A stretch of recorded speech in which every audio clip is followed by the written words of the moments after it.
Salut tout le monde, c'est Alex pour une vidéo un peu particulière puisque dans cette vidéo je vais présenter ma liste d'armées naines.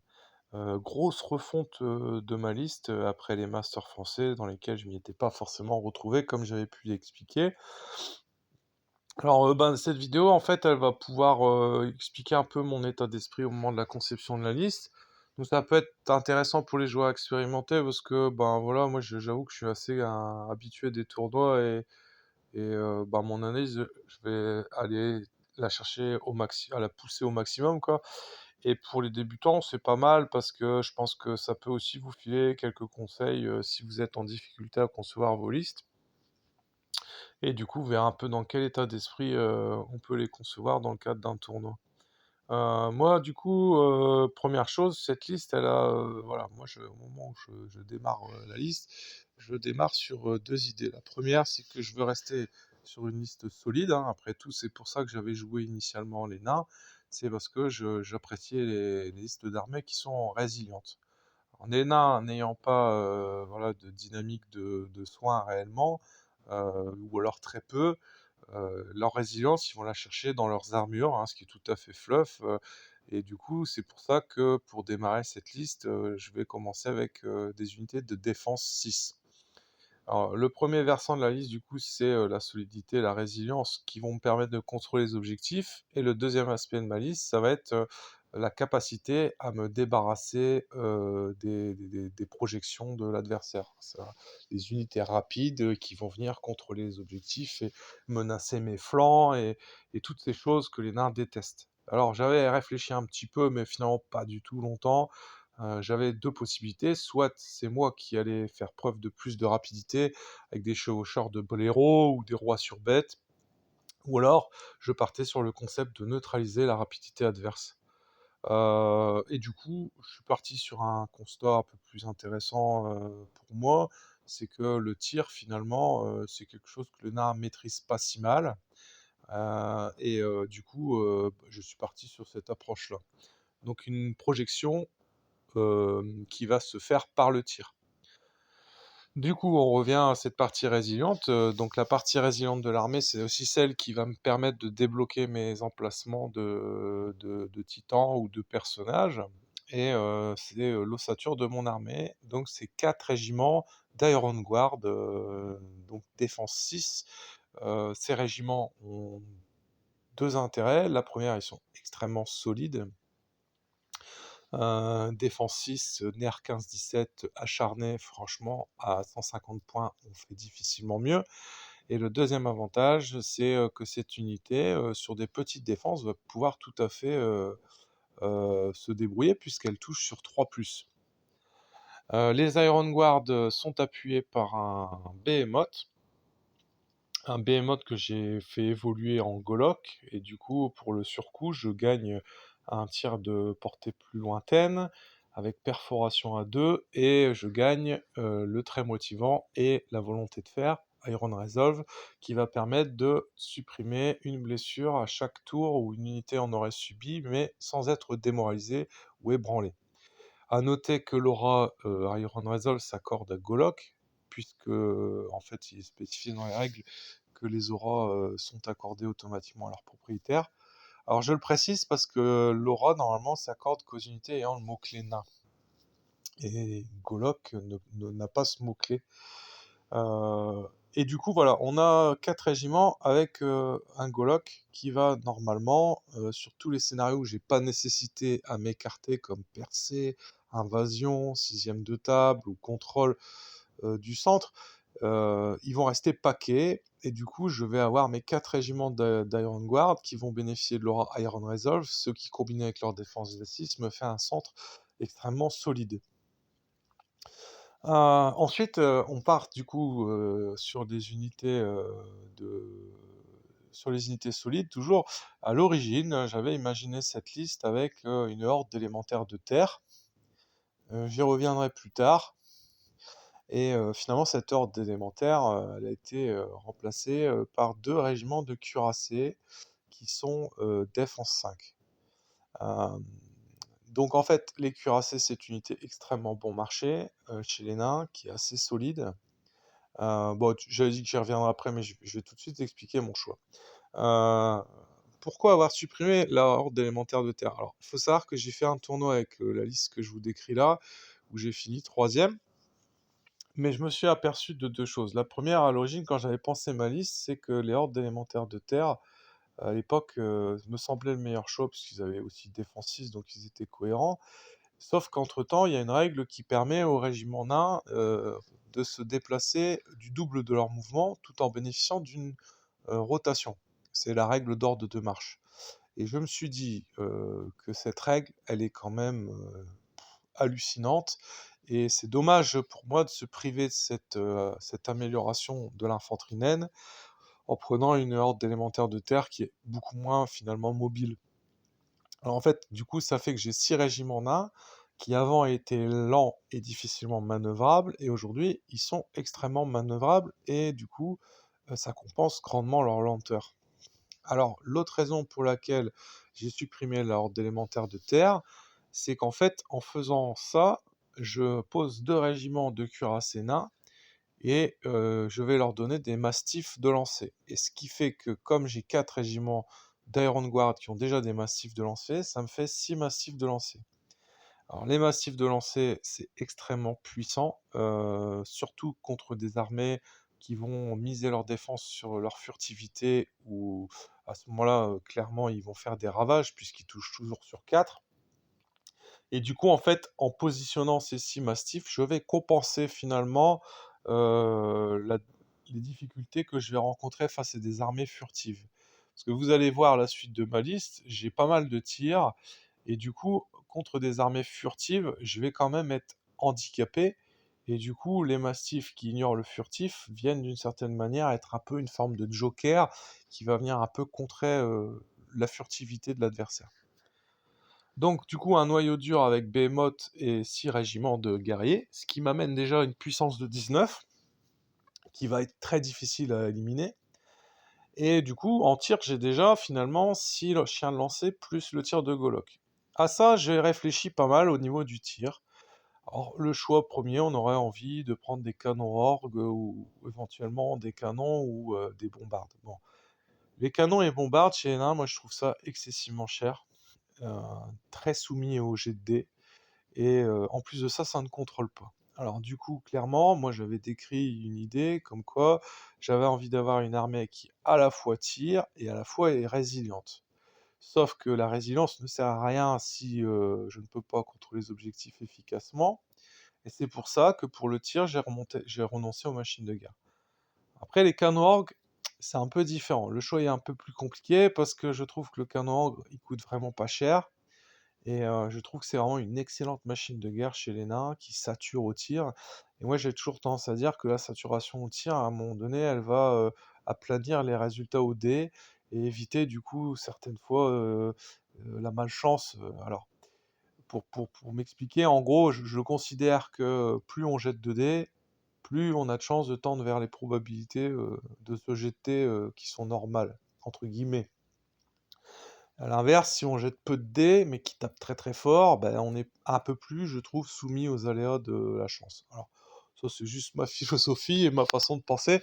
Je sais pas si mathématiquement c'est correct, mais voilà, j'ai tendance à me dire, là, plus on jette de choses, et forcément, plus on va se rapprocher du résultat logique, en termes de représentation sur nos résultats de dés. Mais bon, du coup, en tir, je me suis dirigé plutôt vers les sharpshooters. Alors les sharpshooters, pour moi, ils ont plusieurs avantages. Alors le premier, c'est la fiabilité au tir. Pour moi, 5 tirs à 4+, je trouve ça extrêmement fiable. Et à l'inverse d'un canon ou d'une bombarde qui ne causera quasiment plus aucun dommage face à un ennemi furtif, de leur côté, les sharpshooters vont toujours être en capacité de produire des dégâts, qui seront moindres, mais qui sont quand même présents, d'autant qu'ils sont quand même perforants d'eux. Et c'est pour ça que j'en prends non pas 2 ou 3, mais 4 troupes. Le deuxième avantage des sharpshooters, c'est que sur une machine de guerre, c'est qu'ils ont une puissance de contrôle de 1, et eux aussi bénéficient de la règle ordre de marche, ce qui fait que, ajouté à mes 19 points de puissance de tout à l'heure, je vais avoir 4 points de puissance supplémentaires, qui vont être particulièrement utiles sur des scénarios où je vais avoir un objectif dans ma moitié de table, ou alors des sixièmes de table à contrôler chez moi. Voilà, clairement, cette unité-là, elle va représenter quand même quelque chose de fort sympathique sur les scénarios où la puissance de contrôle est nécessaire. Et du coup, les sharpshooters, c'est mon option finalement pour le tir. Ce qui, combiné avec le Behemoth, va m'amener à avoir quand même 32 tirs à 4+, perforation 2, ce qui est juste terrible, quoi. Ensuite, je pars sur deux Juggernaut et Faber Ironheart. Alors, on est toujours dans l'état d'esprit de ma liste. Les deux Juggernaut et Faber Ironheart ont la particularité à la fois d'être résilients, puisqu'ils sont défense 6. Ils ont le mot-clé nain, donc ils bénéficient de l'Iron Resolve de Golok s'ils sont à éparage. Et en plus de ça, ils peuvent tirer, eux aussi à perforation 2. Ce qui m'amène encore 17 tirs à 5+, perforation 2. Alors, par rapport au tir, comme c'est du 5+, je ne suis pas forcément fan de 5+, parce que comme évoqué précédemment, c'est très soumis au résultat de, voilà, au match-up si j'ai une furtivité en face de moi. Cependant, une fois encore, ces 3 unités que je présente, en plus d'être motivantes, vont me permettre de contrôler les objectifs, et elles sont extrêmement maniables. Mention spéciale à Faber Ironheart qui, quand même, à 175 points, fait 7 attaques Crushing 2, Wild Charge D3, qui tire. Franchement, pour moi, Faber Ironheart, dans ma liste, c'était exactement ce qu'il fallait. Alors, ces unités, elles vont pouvoir tirer sur l'adversaire, hein, donc c'est clairement pas eux qui vont faire la majorité des dégâts à distance. Mais à partir du moment où les corps à corps vont s'engager, ils peuvent clairement tirer leur épingle du jeu et m'apporter la létalité suffisante au corps à corps avec des charges de flanc, puisqu'ils sont à la fois agiles et taille 3, c'est-à-dire qu'ils peuvent voir au-dessus de mon infanterie naine et déclarer des charges de flanc qui pourraient amener de la létalité au corps à corps. Parce que c'est vraiment le point faible de ma liste, c'est finalement mon manque de létalité au corps à corps. Mes seules unités qui vont causer des dégâts au corps à corps efficacement, ce sont Golok et mes 3 armures mobiles de type Juggernaut. En dehors de ça, j'ai pas de force dévastatrice, pas de personnage individuel de corps à corps. Donc clairement, ça c'est un des points faibles de ma liste. Et du coup, ces 3 armures, elles vont apporter du tir, du contrôle, du corps à corps et du motivant. Et clairement, du coup, ce sont des entrées qui sont super intéressantes. Du coup, pour appuyer encore un peu plus mes tirs, parce que lors d'un tournoi que j'ai fait précédemment et que j'ai pas débriefé, j'ai affronté une liste extrêmement tanky avec des golems défense 6. Je me suis dit que sur des armées qui disposent de dynamique de soins, comme il y en a quand même pas mal en ce moment, hein, on a les Phoenix qui sont pas mal présents en ce moment, et puis des armées avec des grosses défenses, hein, les hommes arbres en ce moment ils ont la cote, et bien je me suis dit, ce qui pourrait être pas mal, ce serait de fiabiliser mes tirs.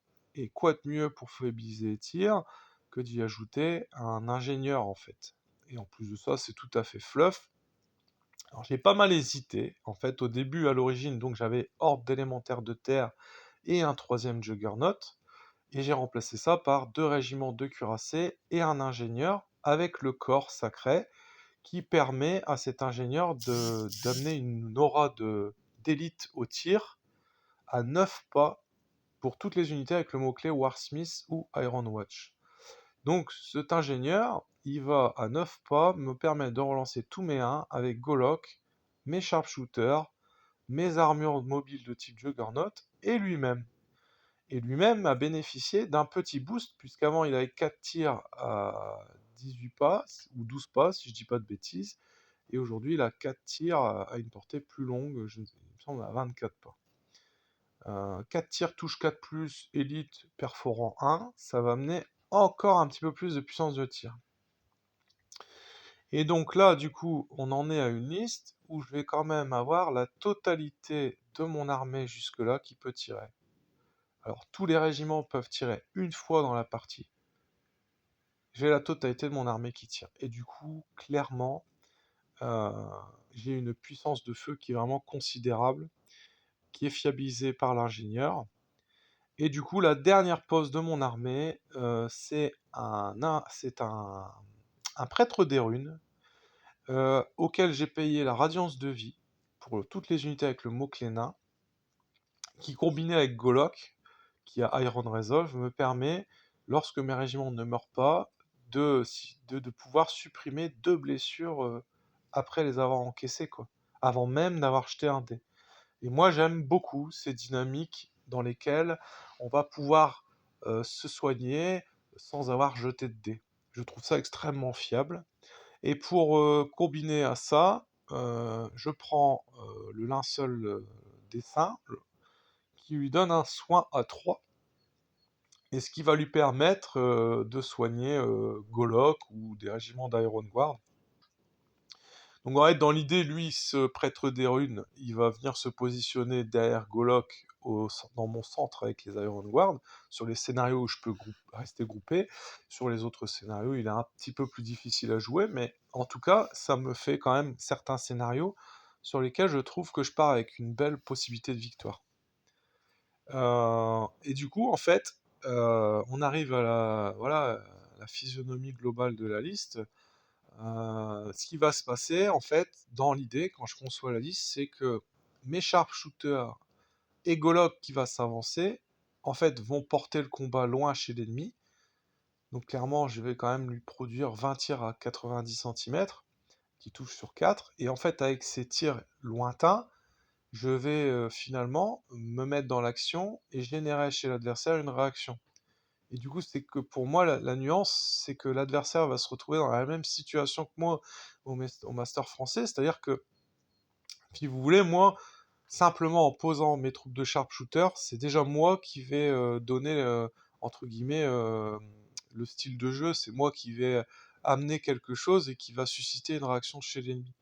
Et je préfère avoir un ennemi qui est dans la réaction à mes sharpshooters plutôt qu'un ennemi qui est dans l'action et moi dans la réaction. Je préfère que ce soit moi qui mène la barque et qui décide de la façon dont on joue plutôt que l'inverse. Cette sensation que j'ai vécue au Master français, je ne veux plus la revivre. Et du coup, avec les 4 sharpshooters, d'une certaine manière, c'est moi qui mets le tempo de la partie, qui vais influencer aussi son déploiement, parce que pour pouvoir éviter de se prendre des tirs, il va peut-être disposer certaines unités à des endroits où il n'avait peut-être pas prévu. Peut-être qu'il va excentrer des unités d'élite qui sont fragiles et du coup limiter leur action. En fait, avant même de jeter des dés, ces sharpshooters ont déjà un rôle sur le champ de bataille, un rôle psychologique. Et en les jouant en fond de table, je vais rendre très compliqué les manœuvres des créatures volantes qui pourraient déborder mes lignes. Donc en fait, ces quatre troupes, finalement, elles ont un rôle essentiel dans la physionomie de la partie, quoi. Et puis après, il va y avoir des scénarios où je vais devoir me disséminer, d'autres scénarios où je vais rester groupé, et d'autres scénarios où je vais rester groupé, mais je vais envoyer quelques armures mobiles sur des objectifs qui sont éloignés du champ de bataille. Après, au niveau de ma philosophie du tir, moi, je suis pas convaincu. Voilà, je vais pas chercher. Dans certains scénarios, je vais chercher l'extermination d'une unité avant de passer à une autre, en concentrant mes tirs. Et à l'inverse, il y a plein de parties, voilà, test, où ce que j'ai fait, c'est que j'ai disposé des blessures par-ci par-là, en fait, qui vont fragiliser les unités à un tel point qu'en fait, à un moment donné, si elles font le choix d'attaquer mon armée au corps à corps, à condition de passer en une phase de corps à corps, ce qui semble difficile, vu ma défense de 6, eh bien, ils s'exposent à une contre-charge qui va les achever, en fait. Donc voilà, et puis aussi semer du trouble chez l'ennemi en ébranlant des unités. En fait, je préfère faire pas mal de dégâts sur beaucoup d'unités, avec à chaque fois cette possibilité de réussir un résultat d'ébranlement élevé, quoi. En fait, finalement, la technique de destruction et d'annihilation des unités au tir, je vais plutôt l'utiliser contre des armées qui ont des pouvoirs de soin et de résilience à la magie, du coup. Sinon, à partir du moment où les blessures vont s'accumuler, pour moi, c'est tout à fait positif. Donc voilà, alors j'avais fait un premier tournoi où j'avais affronté Paco en elfe noir, non, Paco en Alliance du Nord, Alban en cauchemar et Max en nain du chaos. Et j'avais perdu contre Paco, gagné contre Max et contre Alban. Et du coup, j'avais fini troisième, ce qui était plutôt positif. Et du coup, ça m'a encouragé, après les quelques modifs que j'ai fait à ma liste, à jouer cette liste définitivement pour les qualifications nord du Master français. Voilà, donc de là, la seule chose que je peux vous dire, c'est que je reviendrai prochainement. Cette fois, j'ai essayé de montrer un petit peu plus professionnel, un peu moins amateur. J'ai pris beaucoup de photos de mes parties pendant le qualificatif. Et j'ai bien pris en photo les listes de l'armée. Et au-delà de ça, je les ai pris dans un format où j'espère cette fois on pourra lire ce qui est noté sur les feuilles. Parce que je me suis aperçu que lors de mon dernier débrief, on ne pouvait même pas lire les listes d'armées. Bon, c'est pas très sérieux. Donc voilà, et je pense que je partirai peut-être sur un format, pour chaque ronde, je ferai un débrief plutôt qu'un débrief global, pour pouvoir détailler un tout petit peu plus mes parties et que le style soit un peu moins lourd à regarder, quoi. Voilà, je vous souhaite plein de belles choses, et puis toujours pareil, maximum de 6 pour vous, mais pas pour l'adversaire, et je vous dis franchement à très bientôt.